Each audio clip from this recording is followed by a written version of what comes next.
This is why when you're buying an investment property and focusing on rental income will cost you in the long run $500 to $1 million worth of capital. This is what I find with a lot of my investor clients that work with buyer's agents. About 90% of buyer's agents are conditioned to think that their prime objective is to maximize the client's investment income, but that is so wrong. This is my humble video essay on why when you're focusing on just high rental income for the investment property that you want to buy, you're actually missing out on a lot of opportunity costs, that you're so blindsided that you don't see other properties or other investment properties that have high capital growth and in 10 years will make a big difference. Let's break down the premise of my argument. In my most humble opinion, when you buy an investment property, especially personally to myself, my objective is to focus on growth and income second. Because the biggest newbie mistake for newbie investors, straight out the gate, they focus their attention on income flowing properties. Their prime objective is to minimize cash flow costs.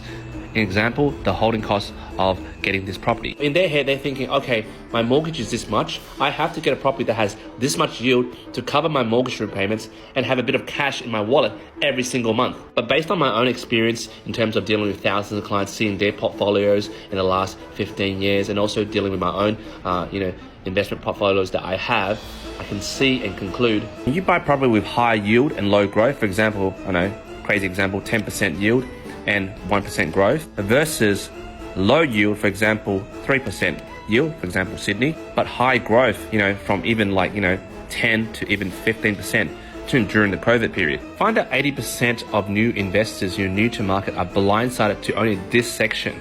They never consider this part of the equation of property purchasing. Now, everything has their yin and their yang. But a lot of newbie investors only focus on this because usually these newbie investors are time poor and they use buyer's agents. I'm not saying buyer's agents are bad. Some of them are really good. But most of the newbie buyer's agents, to justify why someone will pay them, $10,000, $15,000, they only primarily focus on high yield properties. I've worked with, really good buyer's agents, more seasoned buyer's agents. They're very yin yang with their property investment strategies. They also, offer options like, low yield, but really high growth for their clients, which most of these buyer's agents don't tell their clients. But then a lot of you say, well, what's wrong with more income? What's wrong with having more cash at the end of the day after paying my mortgage repayments? What do you have against that? Well, let me show you a table. This is from a report that comes from a paid subscription that I have. On the left-hand side is the market value of the property, for example, that you purchased. And on the bottom is the duality of the rental yield, for example, 9% slash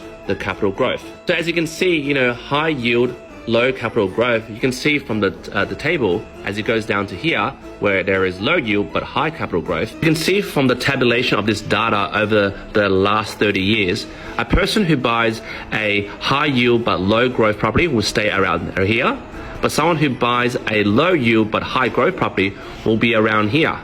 Drastic difference, about $1 to $2 million. This is sometimes not presented to the investor client, and I'm not blaming buyer's agents. Sometimes newbie investors that don't use buyer's agents, they have this shortcut mentality. Basically, you'll be getting that $200 to $300 in your wallet, which will be eroded by inflation, but your property will go nowhere in the next 10 to 15 years. It's like you getting the happy ending at the Thai massage. That Thai lady's not going to be with you for the next 30 years. But if you buy a low rental yield but high growth property, look at the drastic capital growth that you have, especially when you retire and cash in. But then a lot of you say, hey, what about CGT? Come on, if you made $1 million and then 50% of that is CGT, which is 500K, that's still money, man.